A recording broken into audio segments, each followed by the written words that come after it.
Hello everyone, and welcome back to my channel. Today, as you can probably guess from the title of this video, I am filming a face tutorial. So hopefully you guys will find this video helpful. If you have any questions at the end, feel free to leave a comment and let me know, and let's get right into it. So the first thing I want to go over is how important referencing is. So here you can see I'm looking at pictures of different skulls, and I love looking at skulls when trying to draw a face because, I mean, it doesn't really get more basic than a skull. So you see here I look up many different pictures of skulls and start building my visual library of different like poses and the way the skulls work differently, and then I actually put my pencil to paper and just start doodling skulls. And I actually have like sketchbook pages filled with just different skulls, and they're not like super detailed either. I just usually do this to get like the placement of the eye sockets, the nose sockets, the jawbones. I sketch a lot of skulls to get the placement of those down and to better further my knowledge of how facial structure really works. So now I begin to build the face. I always start with a circle, and this is just the basic shape I start every single face with, no matter which way it's facing. I start with a circle, and then I draw a line down the middle to cut the face in half. This also determines which way the face is facing. So I draw another circle beside it, and this time the face is going to be facing slightly to the right, whereas the first one is facing head on. And then I draw another circle, and that one is completely in profile, so it's facing totally to the side. So the middle line is going to be the line that determines where all the facial features are going to go, and it also determines, like I said, which way the face is facing. So then I go back to the first face. This is the one we're going to focus on first. I draw a line toward the middle to cut the face entirely in half, and then I'm going to go into this in more detail, but here's the nose. I always start with the nose because it's the most central point of the face, and I make a little cone shape for that, and then I draw the eyes on that middle line on top, and then I draw a line for the mouth on the bottom, and this is the basic shapes that we're going to build the rest of the face off of. Now I want to backtrack a little bit and talk about relativity. So like I said, I divide the face in half both ways. And this is very important because it determines where the facial features are in relative to each other. So the cone shape for the nose goes in the middle of both lines. So it's basically, if you were to fold the face in half, it would go directly down the middle of both. So I can see, or as you can see here, I draw little lines just to show you guys that it's in the middle. So I draw the eyes on top of the line that put the face in half. And then the line I'm drawing now, it's halfway through the eye, and I bring that all the way down, and that determines where the mouth ends. So as you can see, everything is in relative to each other. So the mouth ends halfway through the eyes, and the nostrils, which I draw here, also, if you bring that line up to the eyes, that is where the eyes begin. I hope that this makes a little bit of sense with the visuals because it's kind of hard to explain, but as you can see from here, everything is in relative to each other. You can break these rules, but this is the very basics of facial relativity. Now I wanted to talk a little bit about each of the facial features before we actually put them on the face.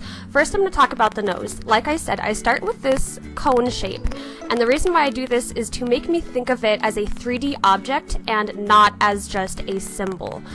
You always want to think of everything basically as objects and not symbols, and they exist in a 3D space, and this cone helps me with that.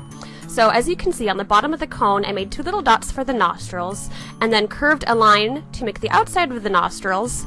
The line on top shows where the light is going to be hitting the nose, and everything below that little curved line is going to be in shadow. So that's a very basic on how to draw a nose. I shade it just a little bit to show you guys like where the shadows would go, and yeah, that is the nose.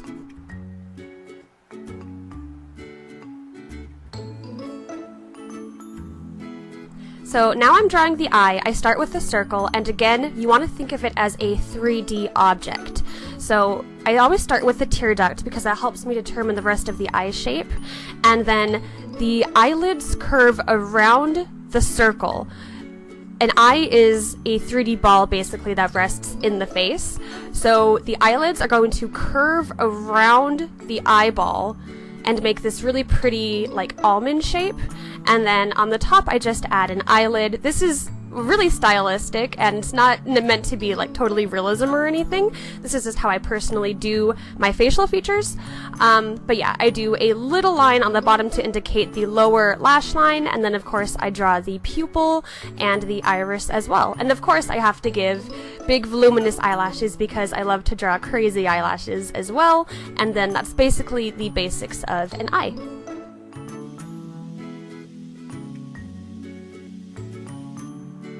So now I begin the mouth. The mouth I always start with a straight line, and then the dots on each side indicate where the lips end. And then from there I go into the middle, and then I start with a small little indent, like the Cupid's bow, and then I connect that to the outer lines, and then I draw the top lip. And lip shapes can change wildly from character to character, but you just start with a top lip, connect that, and then bottom lip. I always shade the top of the first lip to indicate it's going to be in shadow, and then I don't like to fully outline the bottom lip to keep it kind of soft looking. So now we're going to put it all together. Like I said, I always start with the nose. I make the nostril shapes, and then I create the little line to indicate where the shadows go, and the nose is basically done. And then I keep in mind the relativity, that the nostrils have to connect an invisible line to where the tear ducts start, and then from there I begin my eye shapes. And also remember that eye shapes can vary wildly from character to character, and that no two characters are going to have the same eyes, and it's perfectly okay to experiment with different eye shapes and emotions and stuff like that. So in a little bit you're going to see me draw the eyebrows, and I actually have a trick, for the eyebrows, and that is I draw a line from the tear duct straight up, and then I draw an angled line from the end of the eye out, and that indicates where the eyebrows begin and end. And another thing to keep in mind is a lot of people draw the eyebrows really, really high up on the forehead, and I also had this problem myself, so just keep in mind not to draw the eyebrows too high up on the forehead, and this honestly just takes a bunch of trial and error as well. So now I am just finishing up the eyes and about to start the mouth. And with everything, honestly, everything is pretty much trial and error with art. So these are basically just tips you can use to help yourself just maybe discover some new things and maybe try something new. Anyway, so the mouth went by really quickly, but the mouths are really easy. They're not really that difficult. The main thing you want to keep in mind with the mouth is to not make anything too harsh, because then the mouth looks kind of cartoony. I drew the face shape really quickly, and this is kind of intuitive to me. It's kind of hard to explain, but the face shape is something that you have to really just experiment with and keep drawing until you get it right. I always start with the chin and then connect the chin to the sides of the face, and the sides of the face are determined by the circle. And the ears went by really quickly too, but the ears basically just start kind of in the middle of the eyes and the nose, and you can play around with the placement of those as well. Next I drew the hairline, which just determines where the hair is going to go, and I'm not going to go too far into hair because that is actually going to be my next tutorial. So definitely hit that subscribe button if you want to see a hair tutorial, because that's coming up next. But yeah, I just drew in some really basic shapes for the hair, not going too crazy detailed because that's not what this video is about, but I didn't want to leave her bald also. So that is the end of the face. Yay! Now I am just really quickly showing you guys how these same principles and the same steps can be used to draw faces facing different directions. So I start with the same exact process as I did with the first face, but now everything is just angled to the right. And this also takes some referencing and practicing to see how the shapes differ when it's facing a different direction, but all the same principles still apply. So all the relativity principles apply, and the basic shapes still apply, but everything's just going to be a little bit skewed because it's facing a different direction. And like I said, this just honestly takes a lot of practicing to get right, because I know for the longest time I could draw faces facing head on, but every time I try to do them in any other like shape, they would just look wonky. Anyway, I do want to mention real quick, for the ears, whenever a face is facing somewhere that's not head on, I do like to draw a little circle in the beginning sketch to indicate where the ear is going, and you can see that really prominently when I do the profile face. And that just helps me indicate where the jaw is going to end, because if you feel on your own face, the jawbone and the ear are really close, and if I know where the ear is going, I know I have a better idea of where the facial lines are going to begin and end. So like you see that right here. I also wanted to point out that will be the first to admit that my profiles are not great. It's something I'm really trying to work on, but just keep in mind that all of the lessons, or all of the things that I talked about before, still apply no matter which way the face is facing. Alright, so my last advice for drawing a face are the differences between female faces and male faces. So if you follow my channel a lot, you know I mostly draw females, and that's just because I like drawing pretty ladies anyway. But there are some important differences between a male face and a female face that can definitely make one look more masculine or more feminine. So when drawing a female face, it's important to keep in mind that female faces are definitely rounder and smaller. So all the features are going to look bigger on the face because the face itself is smaller. So the eyes especially, I like to exaggerate and make a lot bigger on females because it really gives off an air of femininity and innocence, and I really like that in my works. Also, the lips on females, I like to really make those voluptuous and plump because that is definitely a more feminine feature.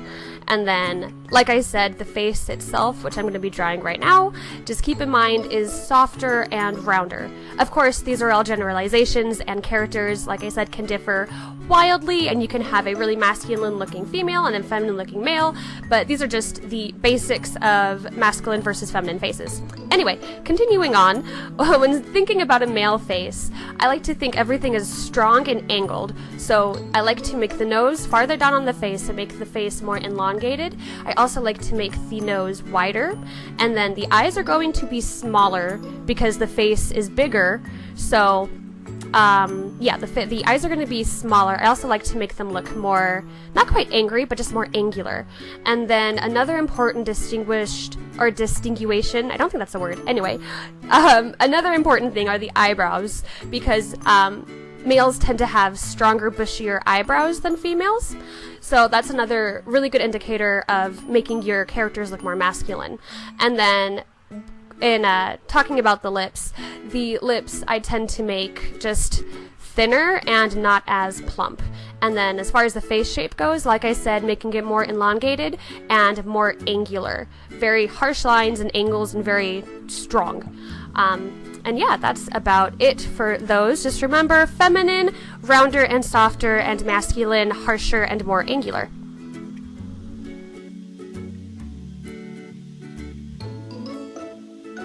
So that's the end of my face tutorial. I hope it was helpful for you guys. Like I said, this is just my personal way of doing things, and you don't have to follow every single step, but I hope that you learned something new or maybe thought of something in a new way. Anyway, I am going to be doing more tutorials. Next up is definitely hair, but if you guys have any requests for any tutorials you would like to see, definitely let me know. And don't forget to hit that like and subscribe button if you want to see more. And thank you guys so much for watching, and I hope you have an excellent day. I will see you in my next video. Bye!